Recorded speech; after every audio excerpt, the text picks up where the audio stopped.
What's up, Volties? Justin Labadie here with Voltage Cartworks, and today we're going to be replacing an input shaft on an EZGO RXV. So let's see what's on the bench.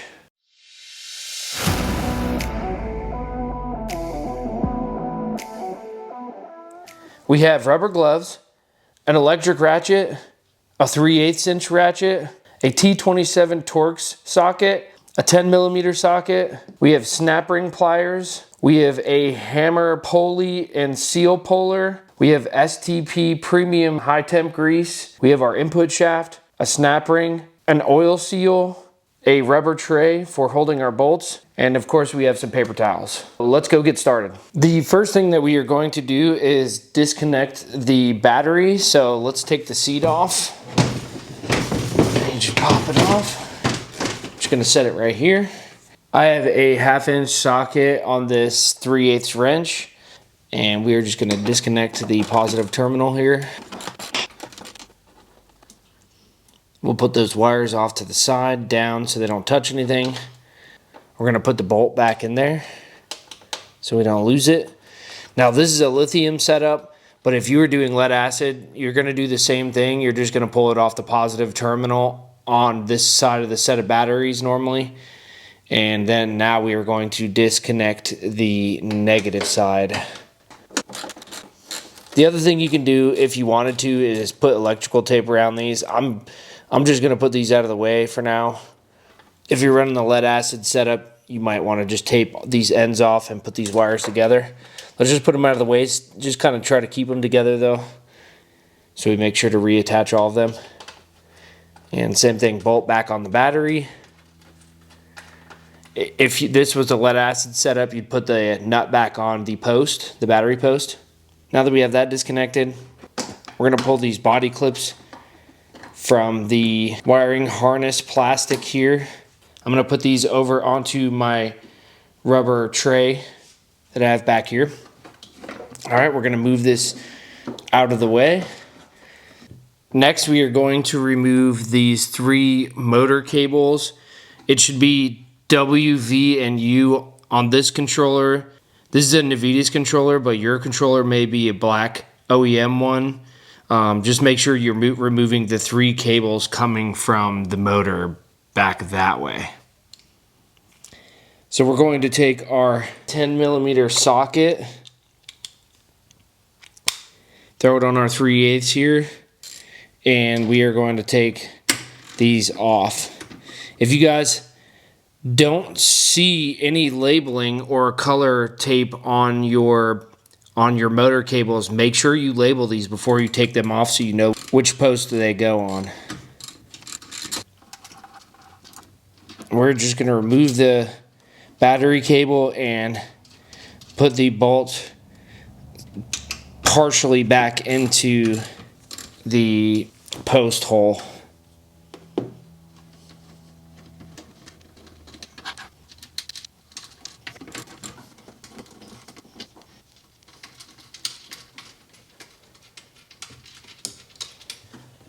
All right, once you have done this, we need to follow the cables, and we're just gonna make sure that any wire management and stuff is snipped so that we can pull these cables out with the motor. So there's a few zip ties. We're just gonna cut these and pull them out. All right, now we are going to take the 3 cables and we are going to push them back towards the motor. Just get them out of the way. Make sure you're not touching the battery terminals across your batteries when you do this.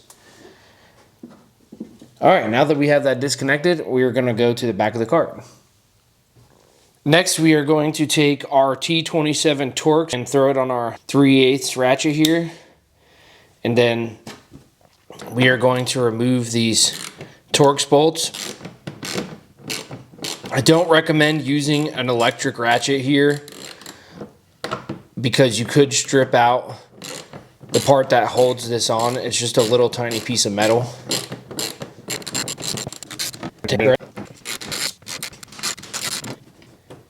Take that bolt, throw it in the tray.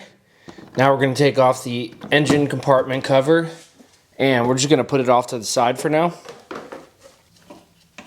The next step is to disconnect the 3 connectors.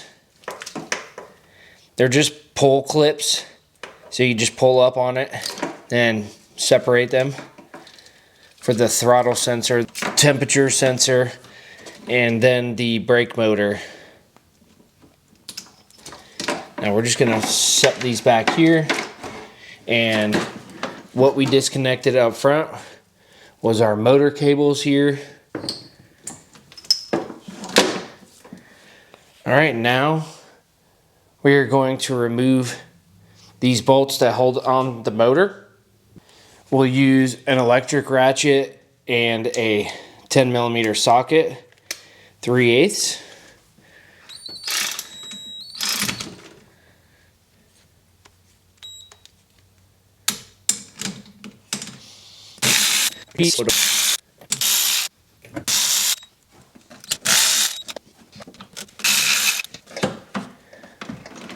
Just a note there, make sure that you hold on to the split lock washers.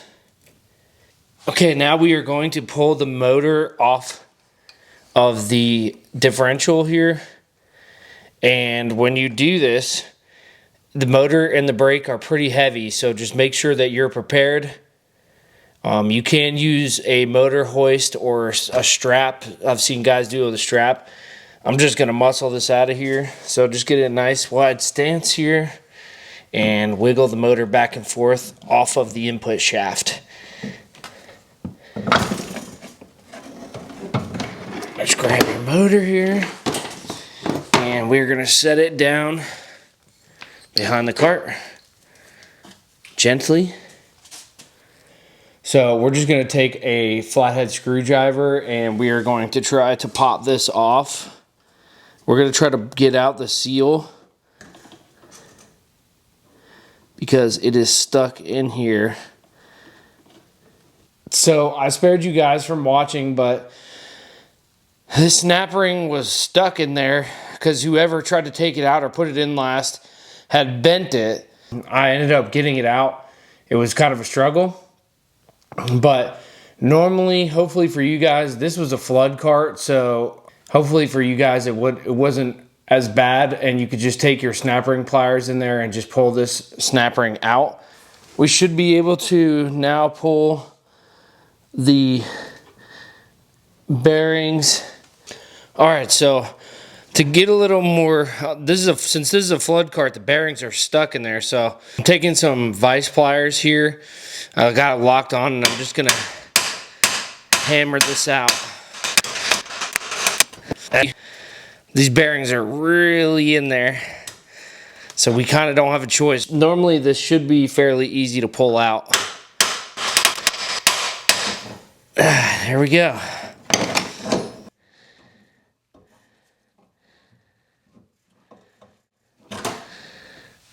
And that's how bad the bearings are in this.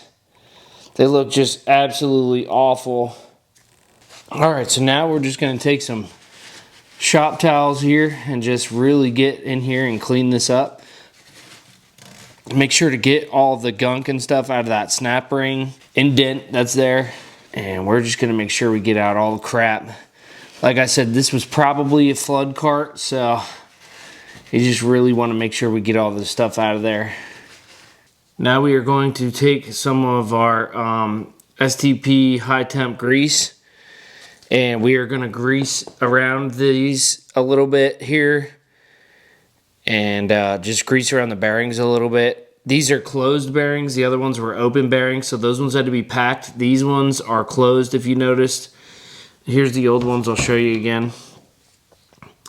And the old one is open, so if you were doing another open one, you would have to pack this with grease. All right, so now we're gonna take this and put this in, and this is how you get it in. You're gonna put the bearing in past the groove, and there's gonna be a little gap, and you're gonna push it up against the top here. So push it up, and now you'll see I'm past that other gear that's on the inside. And we're just gonna wiggle it in there a little bit. And then gently with a mallet, tap it in there. until it is all the way past the snap ring. Almost there. There we go. It should be, you should feel it stop. Then you know you're all the way in. All right, now we are going to take our snap ring and throw it on there. All right, so you'll hear it click in like you just heard. So just make sure that the rest of it is pushed in all the way around. All right, feels good in there. Now we are going to take some grease and put it along the shaft seal here. And if you watched the other video where I replaced the axle that I did on the channel, you'll know that we're going to face this flat part inward. We did the same thing in the axle video. Let's just put a little bit on the outside so that it goes in a little bit easier here. And just make sure we got enough on the input part of this. And just guide it in nice and slow. And then make sure that we push it all the way in until it is just past flush. We are going to make sure we get off a lot of the excess grease that's on the actual shaft part of this. Now we are going to add the motor back onto the shaft here. We're going to do a nice wide stance again because this motor's heavy. If you're doing this by hand, we're going to get the wire in there.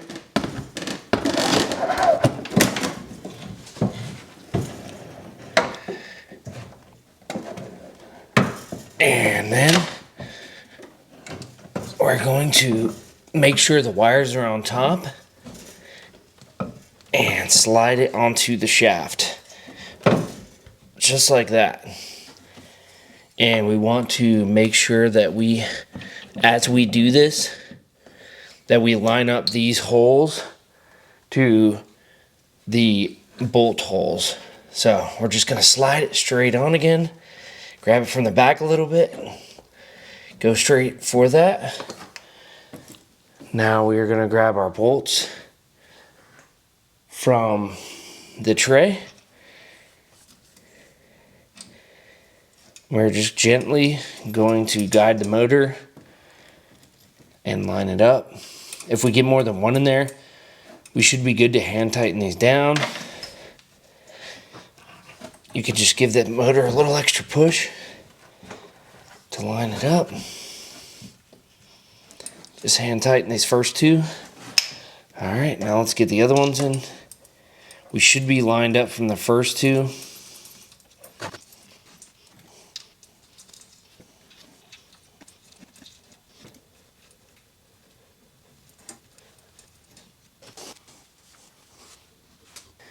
Now we are going to take our electric ratchet here. We are going to tighten these down here. Make sure you get that last one that's down the bottom. It's easy to forget because it's hard to see from this angle. All right. Now we're just going to put an extra turn on these. They're supposed to be cranked to 60 to 75 inch-pounds, but we're just going to make sure we get them nice and tight. Don't want to over tighten them, but you could do this with a torque wrench also and just put it exact, but I think we'll be all right making it just good and tight here. Okay, the next step is to connect the wiring harness. So you're just going to match up the wires. So you'll have your brake line. You'll have your motor sensor, which is this one.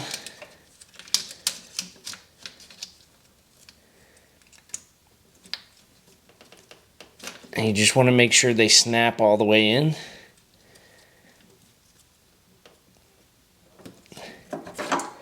And then your motor thermostat is your last one here.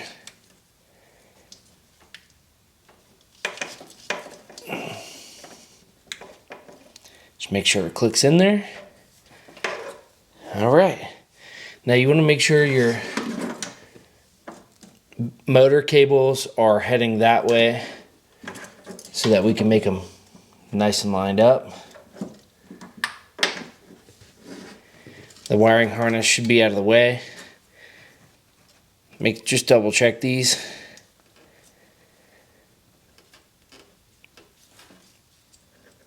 Okay. We'll add back on our motor cover here. Just make sure it's lined up. Snap it into place. We're going to throw our T27 Torx bit back onto our 3/8 ratchet here. We're going to grab our 2 bolts. And we're just going to start these and get them as far in with our fingers as possible. Again, the part these bolts go into is not very strong, so we just want to make sure we don't go crazy on these.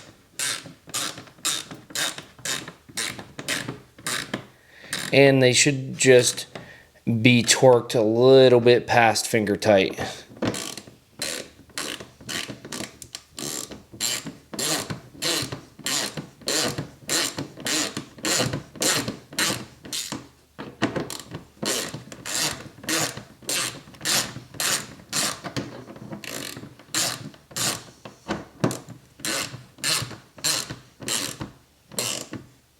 All right, let's move back up to the front and connect the motor wires. So the next part to this is to bring the motor cables back up to the front here. And we're just going to pull them around here and make sure they are lower and lined up. Make sure these other cables are over top. And then we are going to do the exact opposite of what we did when we took it apart. So it's going to go W, V, then U. So the markings are here on the cable and they're color coded, but hopefully when we started this you labeled them if there was no labeling on them. Like I said, this isn't the standard controller. This is a Navitas upgraded controller, 600 amp, and so we're just going to match the cables here. So we're going to take this off. Make sure that you hold on to the washers so that they don't fall. There should be a regular washer and a split lock washer. And we're just going to kind of come from the bottom here. And if these aren't in the right order, your motor will not work. So this cart is an AC motored cart. So we want to make sure they are in the right order. And we're just going to finger tight it for now. We're going to keep it kind of loose. All right, V, we're going to match the V up with the V.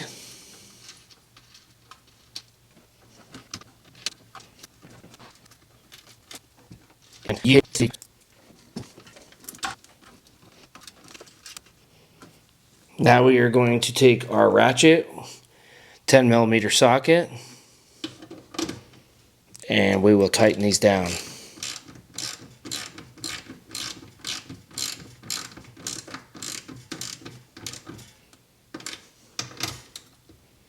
You don't want to over tighten these. If you over tighten these too much, you could run the risk of potentially destroying your controller.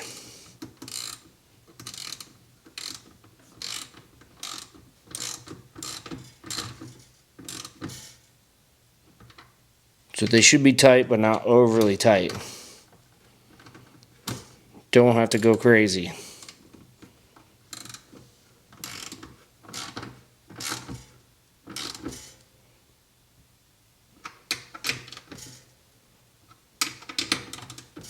Like I'd say when you get them tight, they should be like half a turn at most, 3/4 of a turn past that tight feeling.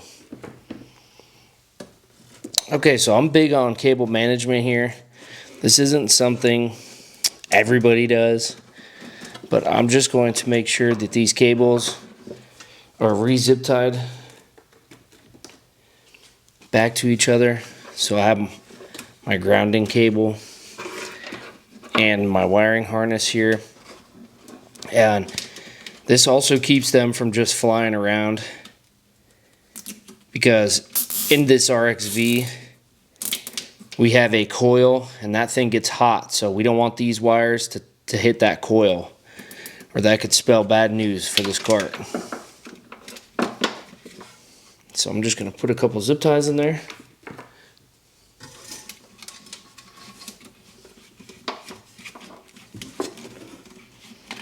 And there's actually like a little spot for you to do this to, so the cables are connected to the body or the frame. I'm just gonna pull those tight, not crazy tight.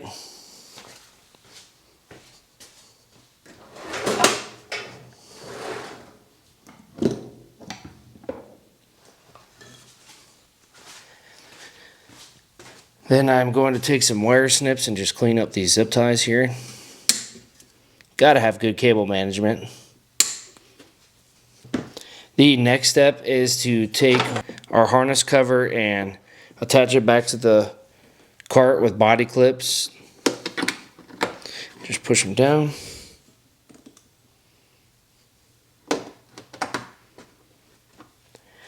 And now we are going to take our ground cables first, and we are going to attach them back to the battery, and we are going to take our 1/2-inch socket and just tighten it down.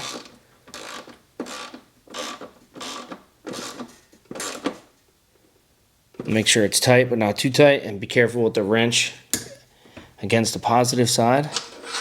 Now we are going to take our positive cables and we are going to add them on here. Take our 1/2-inch socket and tighten these back up. Again, if you have lead acid, you're gonna just attach this to the positive side of the post of the battery on this side, negative on this side. We're just going to double check we did tighten both. Give them a little nudge here. Don't go too crazy. And that completes the RXV input shaft replacement. Make sure you turn your key on and test everything. If this video helped you guys out, be sure to hit the subscribe button, like the video. Be sure to check out our other videos if you're having other issues. And thank you guys for watching.